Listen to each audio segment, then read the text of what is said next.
Seth Godin, thanks so much for being with us. It's a great privilege and a great pleasure. Thanks for having me. Looking forward to it. Philip Kotler and I had the pleasure to write and to publish this book, Redefining Retail. One of the very first topics we discuss is what is marketing today. Before we get into retail, we discuss marketing.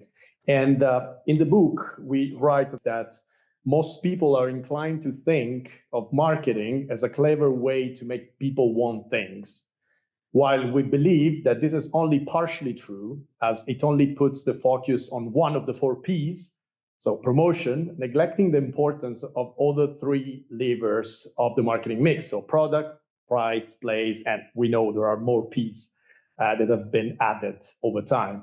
And then we say, if we consider this holistic perspective and we add to the equation the vast availability of data that we have at our disposal, we can argue that marketing is actually not about making people want things, but instead, today more than ever, about making things people want. I guess this resonates with this idea that you have shared multiple times about selling what people want, or don't find customers for your product, but products for your customers. I just wanted to break the ice, asking you about your idea of marketing, what marketing is today. Well, I don't think your riff went far enough. I think it's correct. But most people think marketing is promotion. It's hustle. It's getting the word out. It's getting attention. It's getting people to notice you. Marketing is none of those things. We have words for those things: hype, hustle, getting the word out. Marketing is the act of telling a story that is true, that resonates, that spreads. Marketing is about making products and services that help people get to where they want to go. It is almost impossible to get someone to go somewhere they don't want to go. It is almost impossible to get the word out. That Professor Kotler has been doing this for a long time before me, and his textbook is a classic, but it was built in a world where there were 3 TV channels and there was a finite number of stores on the block. And so you didn't have to beat everybody. You just had to get more than your fair share. But now there's an infinite number of competitors, an infinite number of places to buy things at retail, an infinite number of ideas. So the only ideas that spread are ideas that spread because someone believes their status or affiliation will go up if they talk about them. And if they don't talk about them, you don't spread. And as for the last part of your question, I have zero interest in talking about somebody who is hustling, hyping, cheating, cutting corners just to get attention. That's not marketing. I see. Fair enough. And it's absolutely aligned with our perspective and what we say in the book about marketing. So thanks for adding and for sort of building on that. And another point which builds on what you have just said is that we have recently, let's say in the last 20 years, perhaps, seen the decoupling of presence and location. So we're not present in the same place because we don't need to, but we have this opportunity to interact and to share thoughts, even though we're not in the same place. However, if you look at retail, so we get into the topic, the old real estate adage was location, location, location, as if the most important thing in retail was the location. However, if we're saying that presence and location are no longer the same thing, if we're saying that people can buy whatever they want, whenever they want it, even from a retailer that is located miles away or thousands of miles away, and if we also say, which is something that we mentioned in the book, that the customer journey is no longer phygital, so physical and digital, but it's today 3-dimensional, right? So it's physical, digital, and virtual. How is this world of retail changing, and why retailers should pay attention to the location in a world where it's not necessarily a point of sale, the place like a physical point of sale, the place where the transaction will actually necessarily happen? Oh, there's so much juiciness here. So let's imagine it's 40 years ago. I think I could articulate that in most efficient markets, the landlord would make 95% of the profit and the retailer would make 5%. Because if the landlord was making less than that, they just raised their rent. And if they got over 100%, the store would go out of business. So the lease and thus the location, if you had it right, if you own the location, if you own your own landlord, that all by itself would make it work. But then we invented this idea, the ideas you're talking about. So now the question is, what does location even mean? And I don't think location means it's physically on your way to something.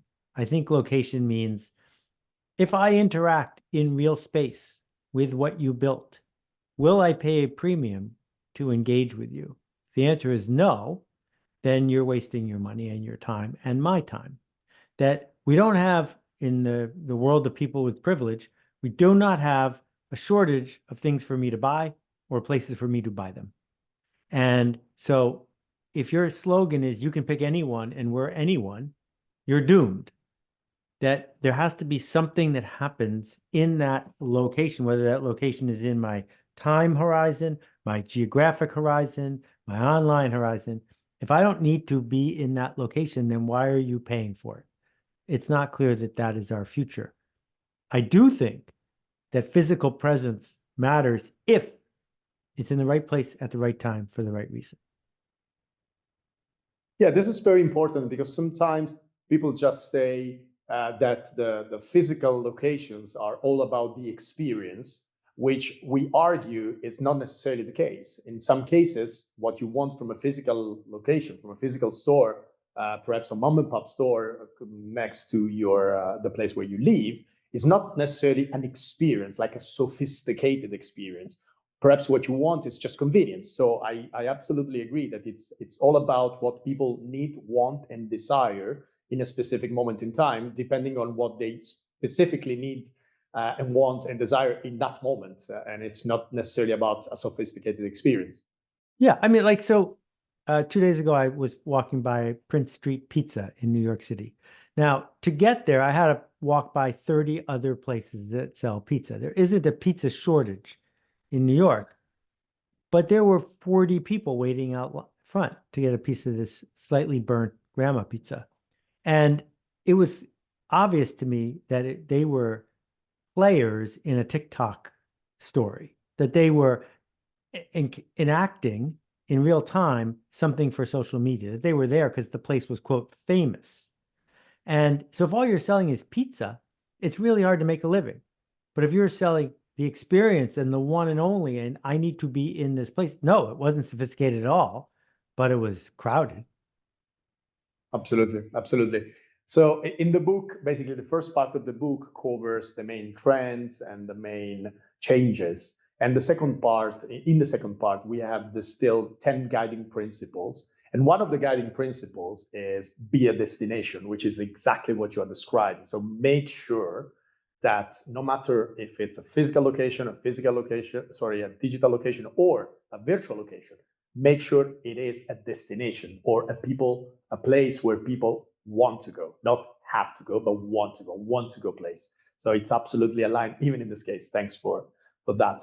Another of the 10 B's, so the 10 guiding principles, is be personal. And basically, we argue, and even in this case, I know it resonates with something that you have shared multiple times. We argue that personalization is a very basic need. People like to be recognized as individuals. We like this idea of entering a place and ordering the usual, or perhaps not even ordering because they know what we want and they serve what we want. That's what we like because we're humans, and that's a basic need. At the same time, we know that today technology can allow personalization at scale. And this is the opportunity as long as you protect that word that people can add to the equation. We actually say that technology is cool, but people are warm. And so we argue that in the near future, deciding what is the right balance between technology and the added value of human beings is where companies will play and will make the difference. And You have made, and by the way, you quoted when it comes to this specific point in the book, you have said that there is a big difference between personalization and be personal. So between personalized and personal, let's put it this way. Yes. Can you articulate a bit more on this point? Because it's very important and it adds a lot to what we have said. Yeah. I was about to rant about that very topic, so I'm glad you teed me up. I think personalization is super easy to misuse. It's a hack. People once or twice will be impressed by that, but it will not bring them back. People want something that is personal. That doesn't mean it has their name on it before they got there. It doesn't mean that the profile card you have on them is sacrosanct. It means it's about them, where they are, what they need right now. And go to a great funeral parlor and you will see what personal looks like. It's not personalized. I didn't do research before you got there and figure out the name of your grandfather who's being buried. It's personal because I have the ability to sense who you are and what you need. And this is a worthwhile moment to point out a lot of what you're doing is talking to retailers. And we need to think about, why does someone go into retail in the first place? And there are very few merchants in the retail business. The great merchants like John Wanamaker and the folks who have built enterprises that we still talk about to this day, they figured out how to put on a useful, memorable show around the stuff they were selling. They were selling wants, not needs. Most people who I know who go into retail are doing it because it's not a bad job. You get to be indoors and you replenish your stock, and here it is. You can buy it if you want it. That if you talk to the people at Amazon, there are almost no merchants at Amazon. Amazon sells everything. It fits in a template, truck it in, truck it out. But the breakthroughs, whether they're at Amazon or whether they're at the store down the street, come from merchants. And merchants are people who find joy in putting on a show around the thing that they are selling. And in majority of cases, you can tell, you recognize them, you see their enthusiasm and how much they love what they do. And that's exactly what we don't like when we interact with human beings who act as if they were a website, right? So I remember I was recently interested in buying a TV screen, and the interaction with the seller was, "Oh, good morning. Do you prefer, I don't know, plasma, LCD, or OLED?" And I looked at the guy and said, "I have no idea. If I knew it, I would probably have gone on a website and checked the window, the menu, and then picked one. What I expect is your support. And then perhaps at the end of the interaction, you should tell me if I need plasma, LCD, or whatever other model, because I just have no idea. That's not my job to know the details of your offering, right?" And we get upset. Yeah. I know.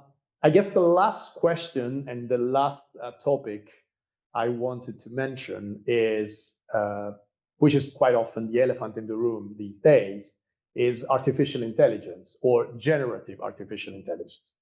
In the book, we argue that this is the first time in history where basically human creation, or if you want, the possibility to create content, hence stories, which is going back to your previous point, what marketers are supposed to do, is in the past technology was used to amplify or to replicate, to distribute, to store human stories, human ideas, content created by humans. While today, for the first time, technology is not used just for that, but it's actually capable, at least in theory, of creating new stories.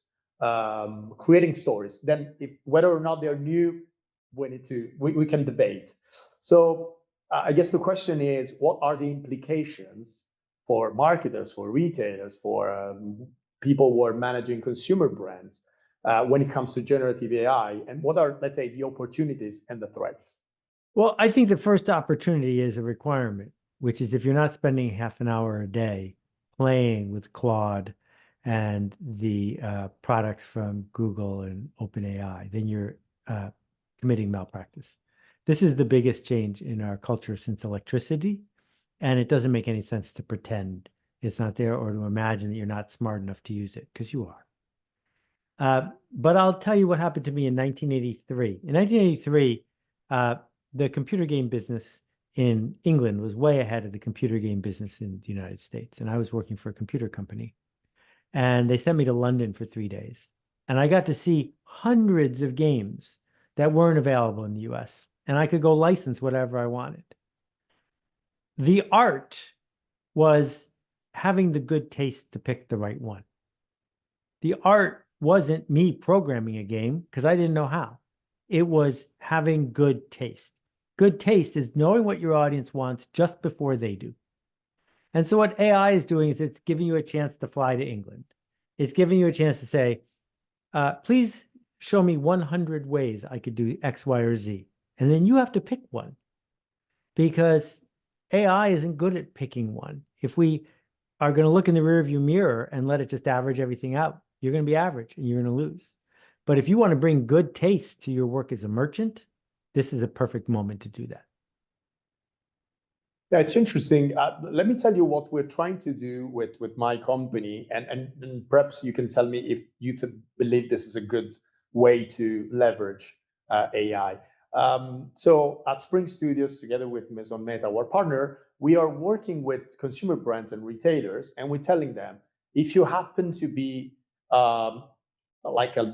if you happen to be having been around for 100 years, because perhaps you're a fashion house and you have 100 years of history and a great archive, perhaps you can ask an AI to combine your 1994 collection with hip hop culture and come up with a mood board so that your creative team, so human beings, can leverage that creation, shorten the time that it usually takes for the creative process to get to that point, and then humans can articulate, can create, can build on that. This way, you're using AI, let's say, behind the scenes to accelerate a process. But when it comes to intuition, to human ingenuity, to creativity, it's still the job of human beings to anticipate what people might desire and want in the future. Does it make sense? Well, at some level it does. You know, right over your shoulder is a picture of Elvis Presley. Elvis Presley didn't have any secrets. He gave away every one of his ideas, and yet almost no record labels did anything with it. Decca turned down the Beatles years after Elvis was already on the scene, right? That you just have to watch any tech innovation and you could copy it tomorrow, but you don't, right? That what we end up with is all of these people saying, get back to me once it's benchmarked and proven, and then I'll do it.